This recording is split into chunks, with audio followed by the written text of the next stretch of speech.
I just covered a sad story in the state of South Carolina, and here we are again. I think it wasn't even like a day later. So there was this uh, University of South Carolina student by the name of Samantha Josephson. Probably butchered her name. If I did, I apologize. But she was found dead on March the 29th in Clarendon County. Now, the events leading up to when her body was found was she was downtown in the Columbia area in Five Points with her friends, and it was a late night, early morning type of ordeal, I'm assuming. One thing led to another. She ended up leaving or getting separated from her friends. She was contacting an Uber. There's video footage of a vehicle pulling up, and I guess she assumed that it was her Uber. Samantha gets into the vehicle, and we don't see Samantha again until her dead body is found by hunters in Clarendon County, South Carolina. Based on the video footage that was from the Five Points area in Columbia, they identified the vehicle. And ironically, they found the vehicle again in Five Points. Police identify and find the vehicle. There was a guy and a woman with the vehicle. The guy was Nathaniel Rowland. There was a brief foot pursuit, and police catch him. To go along with that, the acquaintance that was also there, I don't think she had anything to do with it. The article, it hasn't confirmed anything about her. And according to the article, she's being very cooperative. Here's the interesting stuff. Along with the acquaintance that was found inside the vehicle, there was blood found in the vehicle, and turns out it was matched to be Samantha's blood. Samantha's cell phone was found. There were cleaning products found. The child safety locks were on the doors, but there also was a car seat in the vehicle. As it stands so far, Nathaniel Rowland, he's been charged with murder, and just based off the evidence right now, if he was to be convicted, there's no way that he's not guilty. But that's just based on the evidence, right?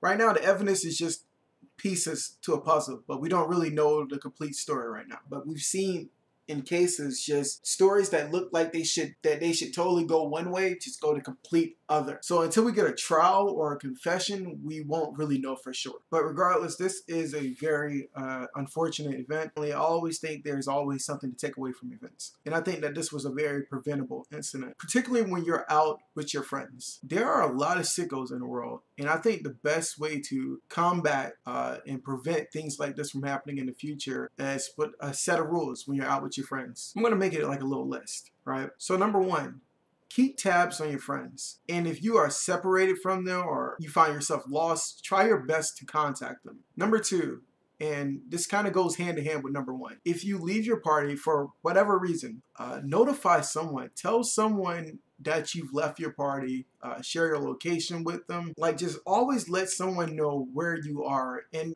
more importantly enough, who is around you. Number three, make a plan.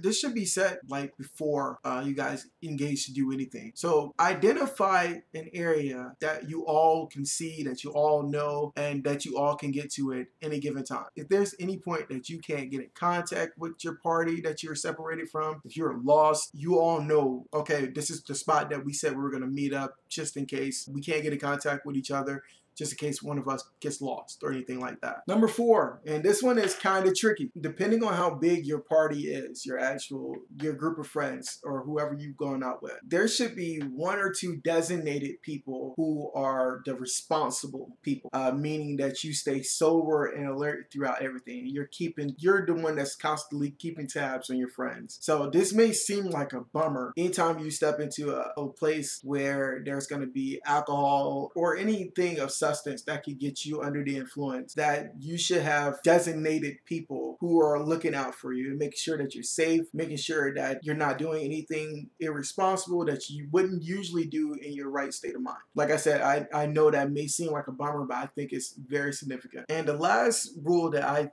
would offer to prevent situations like this is that if you go out with your friends, your priority should be to leave with your friends, unless something takes place and that's just not able to happen. And this is important, maybe for obvious reasons, but there's safety in numbers. Usually things aren't going to happen to you when you're in a group. Not to really take it there, but we see this in the animal kingdom. Right? When you're separated from the pack, you're more vulnerable to things happening to you versus when you're together in a group. Like, you are at your strongest when you are within a group. I understand that ultimately you are your own person. at the end of the day, and you make your own decisions. You choose what you're going to do. You are an adult, but please move responsibly. I recommend against going out alone, period. If you're meeting up with someone, I know I'm going off on a tangent, I always do that, but if you're meeting someone new, make sure you're sending someone your location. Again, the rules still apply. Make sure you're identifying people, make sure you're sharing your location, make sure you are doing everything to ensure someone knows where you are and who you're with. But that's all I have. Again, I feel like I just did this whole little spill in my last video.